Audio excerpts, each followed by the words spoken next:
Iruñeko udaleko hainbat gai jorratu dituzte prentsaurrekoan EH Bilduko udal ordezkariak.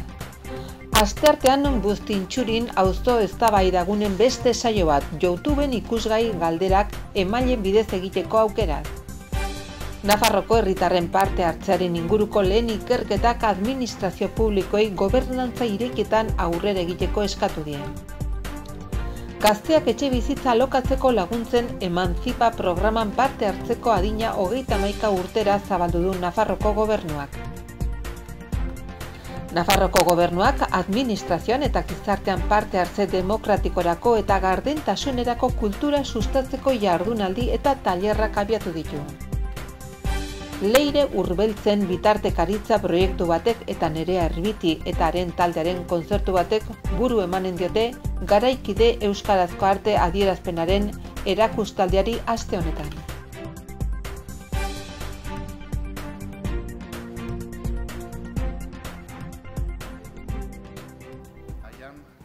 EH Bilduko udal taldeko zinegotziak Joseba Asiron, Maider Beloki eta Jose Abaurreak prentsaurrekoa eskaini dute. Bertan udalarekin zerikusia duten hainbat gaietan sakontzen dute.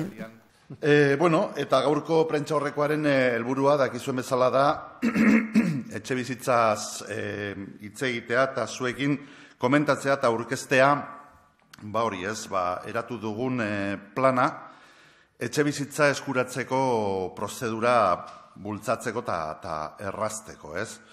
Eta, beti adierazi dugu, pasaden legealdian ere bai, etxe bizitzarena dela guretzat lehentasun handienetako bat, batez ere arlo sozialean, eta horrexegatik pasaden legealdian 4 neurri bultzatu genituen, ez? Bata, etxe bizitza bulegoa, bultzatzearena, irekitzearena, baita ere, etxe bizitza larrialditarako etxe bizitza udal araudia sortu genuen, baita ere guztiz abandonatuak ziren udal etxe bizitza parketik zahar berritu genituen 150 etxe bizitza, eta gainera legealdiaren hasieran gainera Iruña deklaratu genuen etxe gabetzerik gabeko hiria.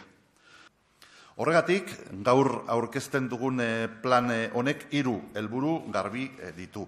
Lehenengoa da, etxe bizitza eskuratzeko prozesua erraztea, eta honetarako proposatzen duguna da 2023rako ia 1000 etxe bizitza jarriko genituen, erraztuko genuen jartzea merkatuan, gainera izaera sozialeko etxe bizitzak izango ziren.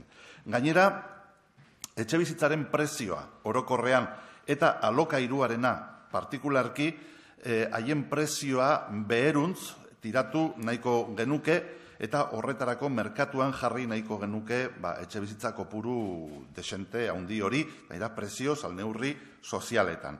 Eta hirugarren helburua izango litzateke espekulazioa limitatzea etxe bizitzari dagokionez eta ebitatzea, ekiditea ahal den neurrian funts putre hoien ugaritzea. Hauxe dena laburbildu nahian, nik 3 ideien inguruan laburtuko nuke, Joseri hitza pasa baino lehen.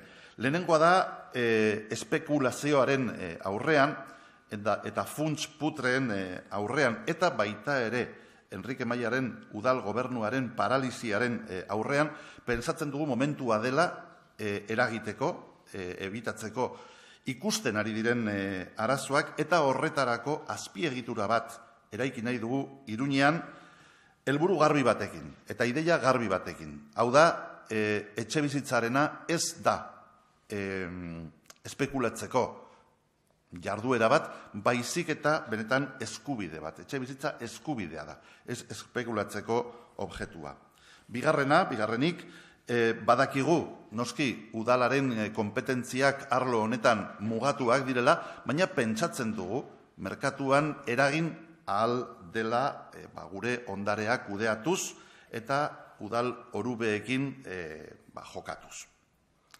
Hirugarrena, noski guretzat, EH Bildurentzat lehentasuna da hiritarrek hiritar guztiek etxebizitza bat izan behar dutela, baina ez bakarrik hori, baizik eta etxebizitza duina behar du izan eta espekulaziorik gabea.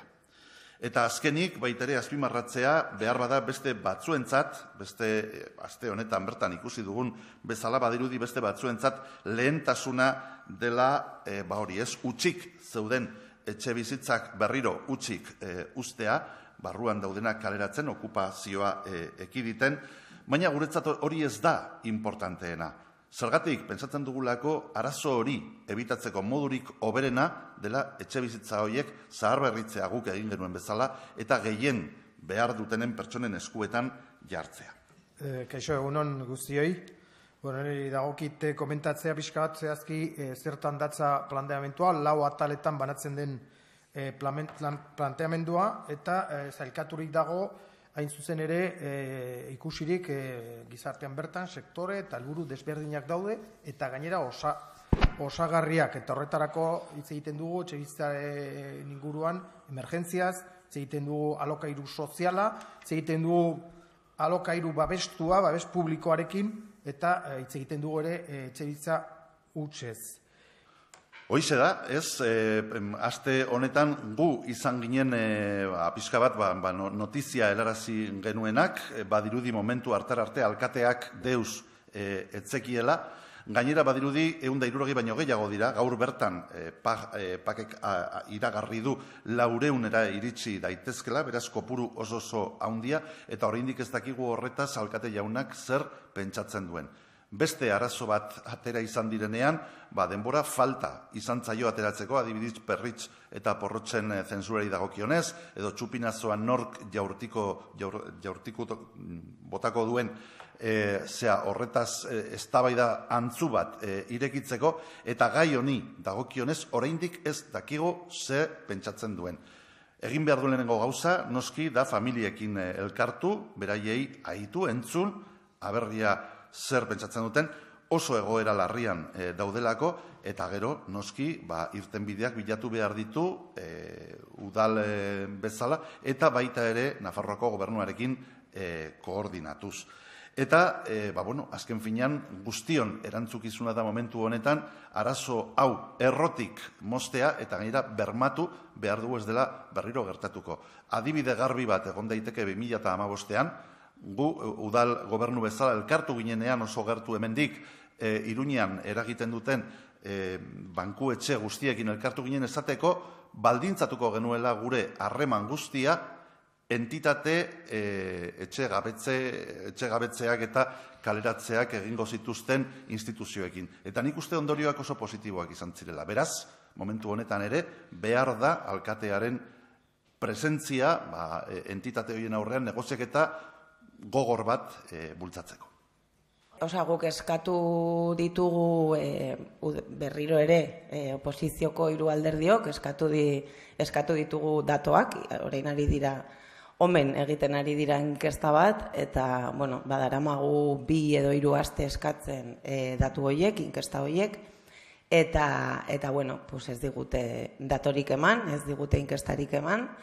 Orduan, berriro hurrengo astean eskatuko diogu 3ok inkesta horien datoak eta inkesta bera.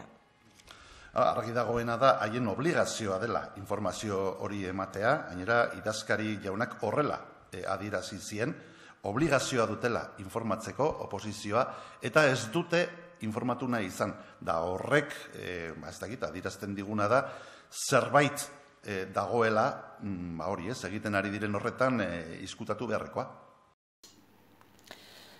Gaur, otsailak 18 Bustintxuri ikastetxe publikoan Victor Eusa kalea batean arratsaldeko 6:30 hiria eginez auzo eztabaidagunen zikloaren beste saio bat izanen da herritarren bilgune eta parte hartzerako gune batean. Sarrera librea da eta Enrique Maia alkateak parte hartuko du. Baita auzo horretako arduradun Maria Etxabarrik ere. Auzoan interes handiena pizten duten gaietan aditu diren udal teknikariek ere hartuko dute parte, saioan sortzen diren galderei zuzenean erantzuteko. Lehen aldiz, saioan zeinu hizkuntzarako aldibereko interpretazio egonen da, entzuteko desgaitasuna dutenek informazioa jasotzeko aukera izan dezaten. Eunate elkartea arduratuko da bi aditu antolatzaileen eskura jartzeaz. Saioa amaitutakoan elkarteak azpititula jarriko dizkio bideoari, zeina udalaren kanalean egonen baita eskuragarri. Bertaratutakoen ahozko galderez gain toki horretan galdera zein iradokizunetarako kutxa bat paratuko da, eztabaidagunera doazen guztien parte hartzea erraiste aldera. Halaber, forosdebarrio.participacion@pamplona.es helbide elektronikoan galderak eta proposamenak jasotzen dira. Online jasotako mezuen gainean aurrez aurreko saioan zehar ere eztabaidatuko da. Bilera hori gainontzeko auzo eztabaidaguneak bezala zuzenean ikusten ahalko da udalaren webgunean pamplona.esen edo YouTubeko Participa Pamplona kanalean. Hurrengo 3 hitzorduetatik 2 martxoan izanen dira eta 3. apirilean. Saioak izanen dira Aldezarrean martxoren 3an, Etxabakoitzen martxoren 17an eta Arrotxapean apirilaren 21an. Ohi bezala Iruñako alkatearekin batera auzo bakoitzeko zinegotziak ere izanen dira saioetan. Fernando Sema Aldezarrean, Cristina Martínez Daue Etxabakoitzen eta Carmen Alba Arrotxapean. Duela 15 urte egiten diren topaketa hoien xedea da auzoetako beharrak eta auzotarren zein bertako elkarten proposamenak bertatik bertara entzutea.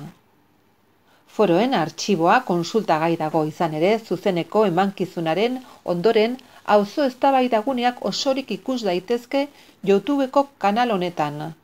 Zein Iruñako udalaren erabaki.pamplona.es partaidezarako webgunean. Foru exekutiboak bere gain hartu du Nafarroko soziologia eta politologia elkargoak herritarren parte hartze prozesuen inguruan egindako txostenean jasotakoa. Ikerketak Nafarroko gobernuak arlo horretan egindako esfortzu handia baloratu du, eta zentzu horretan hainbat gomendio luzatu ditu. Hoien artean kalitatezko prozedimentuak abiaratzerakoan sektore publikoaren lidergoa izatea proposatu du, zeinak kontuan hartuko dituen herritarren iritziak erabaki publikoetan, gai publikoetan parte hartzearen kultura duen gizarte bat ehuntzeko. Nafarroko gobernuak 2 hobekuntza sartu ditu Emantzipa programan. Gazteak etxe bizitzak alokatzeko laguntzak eskaintzen dituen programak jada 2000 onuradun ditu.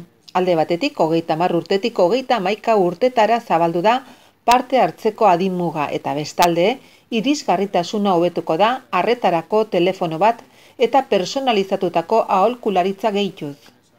Berrikuntza horiek eta lehen funtzionamentu urtearen balantzea aurkeztu dituzte. Prentsaurrekoan lurraldearen antolamentuko etxe bizitzako paisaiako eta proiektu estrategikoetako kontseilaria den Jose Maria Ierdik. Etxe bizitzako zuzendari nagusi Eneko Larrartek eta Nafarroko Gazteriaren Institutuko zuzendari Carlos Amatriainek. Zehazki Emantzipa programaren bitartez, etxe bizitzaren errendamendua ordaintzetik dagokien kenkari fiskalaren hileko aurrerakina ematen zaie onuradunei. Ekimena 2019ko urtarrilean jarri zen abian eta etxe bizitza izateko eskubide subjektiboa onartzeko foru legearen barruan kokatzen da, hain zuzen ere arau aintzindari da estatuan, 2018an onartutakoa. Halaber, etxe bizitzen alokairua eskuratzeko moduko prezioan izateko politika bultzatzeko Nafarroko gobernuak abian jarritako estrategian sartzen da. Horretarako, sustapen publiko egiten du eta pisu hutsak mobilizatzen ditu alokairu bolsaren bitartez. Alokairua ordaintzeko laguntza ematearekin batera. Aierdik zuzentzen duen departamentuak ekintza ezberdinen bitartez programaren berrikuntzen berri emango du. Aurrean, adierazitako moduan, adimua 31 urtera luzatuko da eta aholkularitza personalizatu presentziala eskuratu ahal izango da. Izapide telematikoaren osagarria. Zehazki datozen asteetan, telefono zenbaki bat aktibatuko da hitzordu personalizatua eskatzeko. Eskaerak astean behin hartatuko dituzte nasu bintzan. Beraz alderdi horiek ezagutzera ematearren departamentuak irratiko iragarkiak eta bideoa prestatu ditu eta musika emisoren eta sare sozialen bidez zabalduko dira urren ez urren. Era berean, informazio gutuna bidaliko die aurten programan sartzen diren biztanlei 1997an jaiotako 6.971 gaztei. Lehen funtzionamendu urteko datuen arabera 2019an 2.580 eskaera egin ziren eta horietatik 1.974 eskaera onartu eta 310 ukatu zituzten. Halaber, 316 baja eman ziren programan. Nafarroko gobernuak emandako hileko batez besteko zenbatekoa 344.458 eurokoa da. Laguntzak lortutako 60,2 emakumeak dira eta 29,7 gizonak. Eskaera egindakoen batez besteko diru sarrerak urtean 12.982 eurokoak dira. Parte hartzaileen batez besteko adina berriz 27 urtekoa da. Alokairuaren zenbatekoari dagokionean batez beste 503,78 euroko errenta ordaintzen dute eta onuradunek 150 jasotzen duen prestazio arruntena hilean, 100 eta 200 euro artekoa da. Ia kasu guztietan, errentamentu kontratua titular bakarrean edo biren izenean aurkitzen da. Herriei erreparatuta kontratuen 28% Iruñekoak dira, 480, jarraian distantzia handira honako hauek daude Tuteran, 77 kontratu, Burlatan 43 kontratu, Lizarran 42 eta Barañainen 18. Emancipa programa urte bakoitzeko abenduaren 31an 23 eta 30 urte bitarteko adina duten gazte emantzipatuei edo emantzipatu nahian dabiltzanei zuzenduta dago. Prestazioak eskuratzeko gutxienez 3.000 euroko sarrerak eta gehienez 20.000 eurokoak izatea egiaztatu behar da persona baten kasuan, edo 30.000 eurokoak bi kide edo kide gehiagoko famili unitaten kasuan.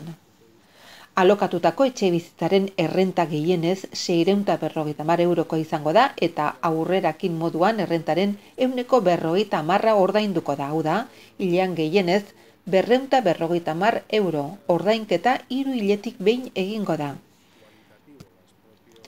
Emancipa programarekin batera Nafarroko gobernuak David programa jarri zuen abian 2019 urtean.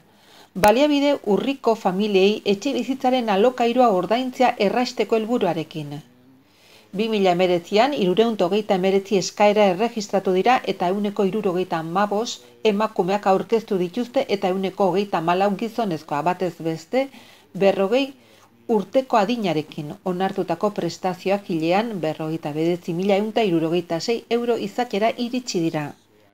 Foru exekutiboak parte hartze demokratikoaren kultura sustatzeko tailer eta lan jardunaldiak antolatu ditu foru administrazioko zein tokiko erakundetako zuzendari eta langileak inplikatu eta gizartean gobernantza irekiagoa izateko kultura aldaketa eman dadin, non gobernu irekia ezarri dadin lan fase guztietan.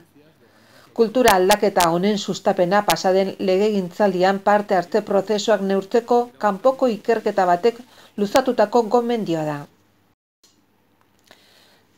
Gaur otsailak 18 Bustintxuri ikastetxe publikoan Victor Eusa kalea batean arratsaldeko 6:30 hiria eginez auzo eztabaidagunen zikloren beste saio bat izanen da, herritarren bilgune eta parte hartzerako gune batean. Sarrera librea da eta Enrique Maia alkateak parte hartuko du, baita auzo horretako arduradun Maria Etxabarrik ere. Auzoan interes handiena pizten duten gaietan aditu diren udal teknikariek ere hartuko dute parte, saioan sortzen diren galderei zuzenean erantzuteko. Lehen aldiz, saioan zeinu hizkuntzarako aldi bereko interpretazio egonen da, entzuteko desgaitasuna dutenek informazioa jasotzeko aukera izan dezaten. Eunate elkartea arduratuko da bi aditu antolatzaileen eskura jartzeaz. Saioa amaitutakoan elkarteak azpititula jarriko dizkio bideoari, zeina udalaren kanalean egonen baita eskuragarri.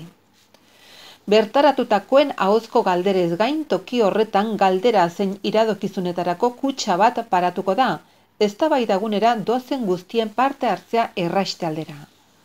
Halaber, forosdebarrio.participacion@pamplona.es helbide elektronikoan galderak eta proposamenak jasotzen dira.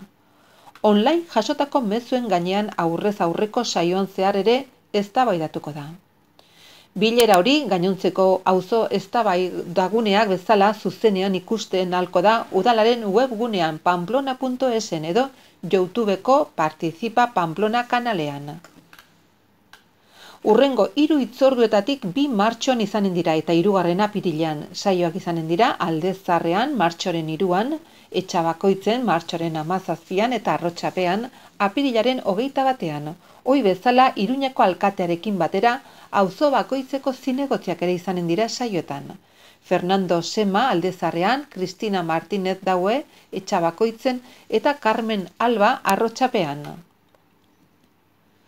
Duela 15 urte egiten diren topaketa hoien xedea da auzoetako beharrak eta auzotarren zein bertako elkarten proposamenak bertatik bertara entzutea. Foroen artxiboa konsultagai dago izan ere zuzeneko emankizunaren ondoren auzo eztabaidaguneak osorik ikus daitezke YouTubeko kanal honetan. Zein Iruñako udalaren erabaki.pamplona.es partaidezarako webgunean.